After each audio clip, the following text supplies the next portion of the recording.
हिमाचल की राजधानी शिमला में नगर निगम द्वारा रैबिस मुक्त शिमला 2025 के तहत सामूहिक कुक्कुट टीकाकरण अभियान की शुरुआत की गई। इस अभिनव पहल की शुरुआत महापौर सुरेंद्र चौहान की अध्यक्षता और पार्षदों की सहभागिता से हुई है, जबकि शहरी विधायक हरीश शनार्था ने मौके पर पहुंचकर अभियान की सराहना की और मीडिया से रूबरू हुए।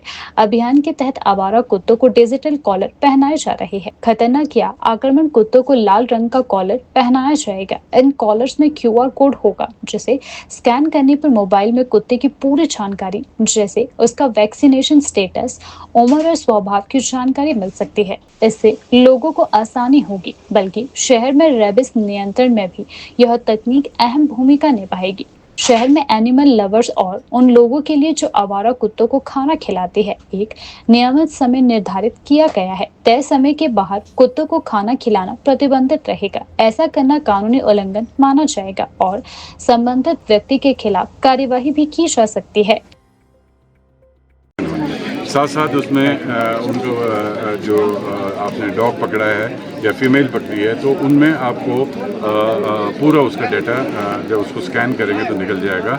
उसका कलर क्या है और कौन से एरिया में है, उसकी स्टेरिलाइजेशन हुई है या उसकी वैक्सीनेशन हुई है, कितने उसको वैक्सीनेशन के डोज लगे हैं, तो पूरा आपका एक किस्म से पूरी डिटेल्स उस डॉग की उस पर आएगी। भी जो इसमें अलग अलग डिफरेंट कलर्स के बैंड लगे हैं। जो डोसाइल डॉग्स हैं तो उसके येलो है, पिंक है। जो फिरोशियस डॉग है, जो अनप्रोवोक्ड जैसे कहते हैं, चाहे उनको छेड़ो भी मत तो और वो बाइट करने के लिए निकलते हैं, उनका रेड बैंड लगेगा जो कि दूर से दिखेगा और उसमें थोड़े फ्लोरोसेंट कलर्स भी है और वो चमकता है, तो उसमें थोड़ा आइडिया हो जाता है, कॉन्शियस हो जाएगा जो भी वहाँ से क्रॉस कर रहा है और वो समझ जाएंगे उसमें कि ये फिरोशियस डॉग है, तो इससे थोड़ा दूर ही रहें और उसको छेड़े ना।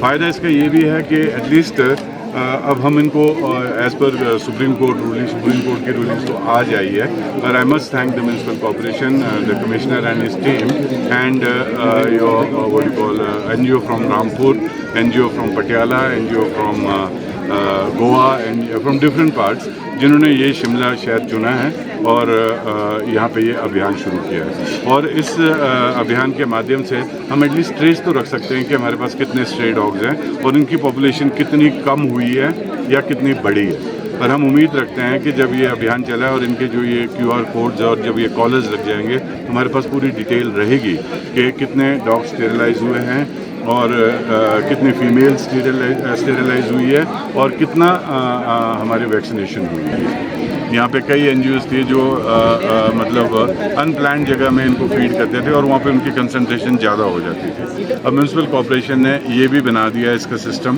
कि कहाँ फीडिंग जोन्स है, सिर्फ फीडिंग वहाँ पे हो सकती है, अदरवाइज इट्स ऑफेंस। ऑफेंस माने जाएगा कि अगर आप इनको कहीं पे भी फीड करते हैं, पब्लिक प्लेस में फीड करते हैं, जहाँ पे चयनित की गई जगह है, उसके अलावा अगर आप इनको कहीं फीड करते हैं तो it will be considered as a offence.